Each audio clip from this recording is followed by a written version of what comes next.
Kinakabahan ng malala itong si Bongbong Marcos sa mga balita patungkol kay Donald Trump, lalong-lalo na ang pagkakaibigan nila ni Xi Jinping ng China. Tingnan nyo na ba ito?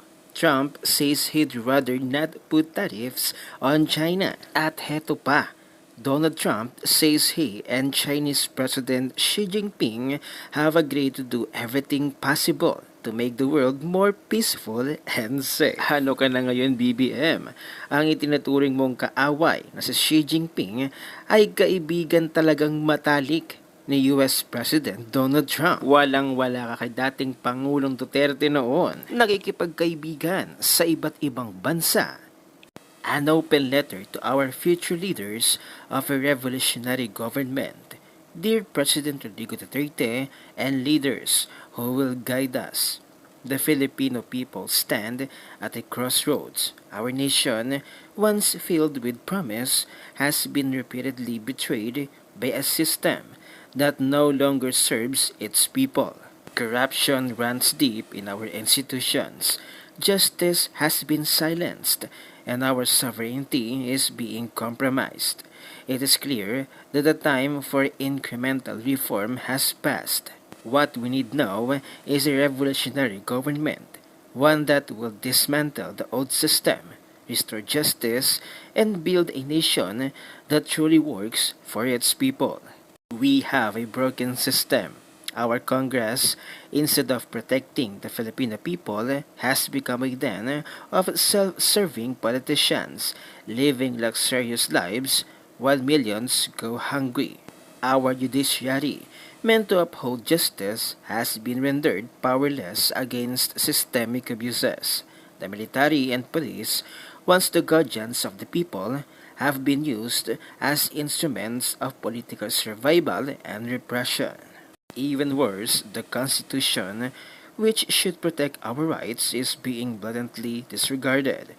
EDCA sites now litter our homeland, dragging us into potential conflicts that are not ours to fight. Rumors suggest that the ROG lords, shielded by corrupt officials, thrive at the expense of our future and our resources, gold reserves, PhilHealth funds, Maharlika funds, flood control budgets are being squandered, stolen, or mismanaged. This is not the Philippines our heroes fought for. This is not the Philippines we deserve. Why a revolutionary government is needed? Because a revolutionary government is not about dictatorship or oppression.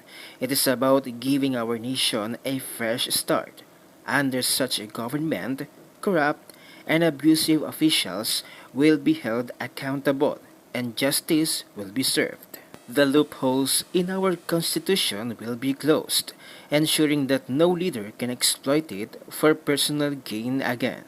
This is also about sovereignty. EDCA sites must be removed. Foreign powers must no longer dictate our policies. A revolutionary government will prioritize the Filipino people above all else, restoring pride in our nation and trust in our institutions. The freedom we must take away are not those of the ordinary Filipino, but those of the corrupt officials who have abused their positions. This is about protecting the rights of the people, not undermining them. President Duterte, your role as leaders have shown us what leadership-rooted the love of country can achieve. You have proven that the will of the people can break through the strongest walls of corruption.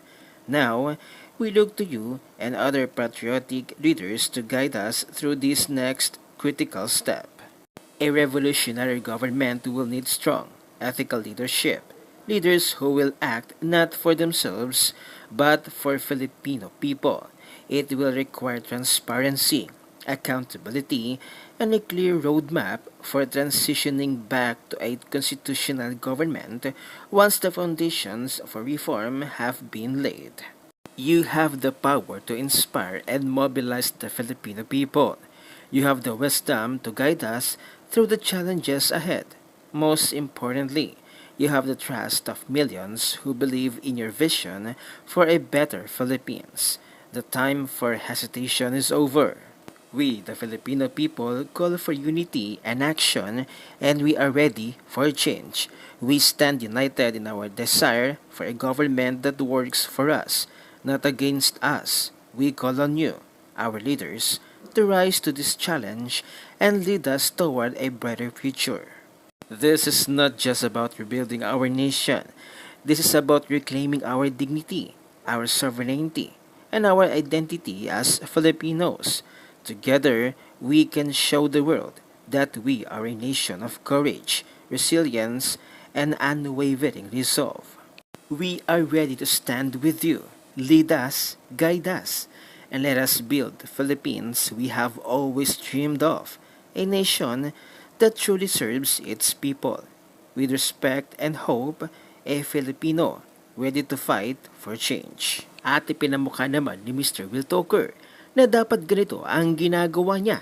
Gayahin niya ang dating Pangulong Duterte na sobrang tapang at talagang tinatakot niya ang Kongreso pagdating sa national budget. Ipinamukha ni Mr. Wiltoker ang ginawang pag-veto ng dating Pangulong Duterte noon sa National Budget 2019. Ganito dapat BBM.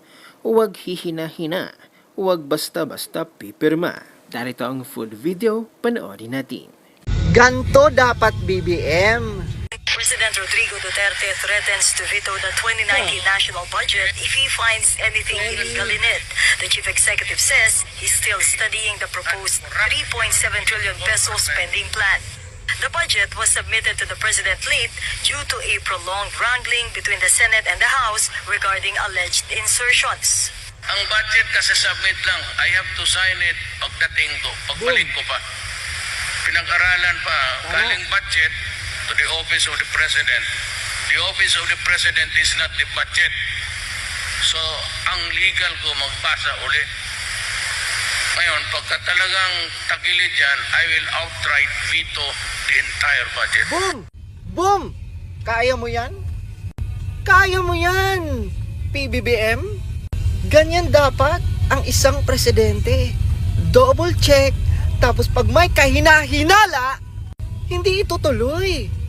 Pero kasi ang nangyari ngayon, kahina-hinala na, minadali mo pa. Hindi mo pa binasa, hindi mo pa dinouble check. Pastilan.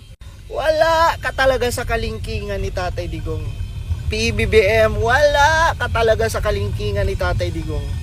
Kaya tignan mo yung nangyari ngayon mga lods, no? Totally messed up sa totoo lang. Kasi ang daming nagmamanipula. Ano na kaya ang say ni BBM sa balitang ito? Talaga namang makikita ang closeness ng dalawang presidenteng ito na tila parang walang kwenta at etsyopera itong si BBM. Di tulad ng dating Pangulong Duterte noon, mismo si Donald Trump ay humanga pa kay dating Pangulong Duterte. Talagang weak leader itong si Bangag. Ano ang inyong opinion? Huwag nang kalimutang i-share ang video na ito, mag-iwan ng comment at like.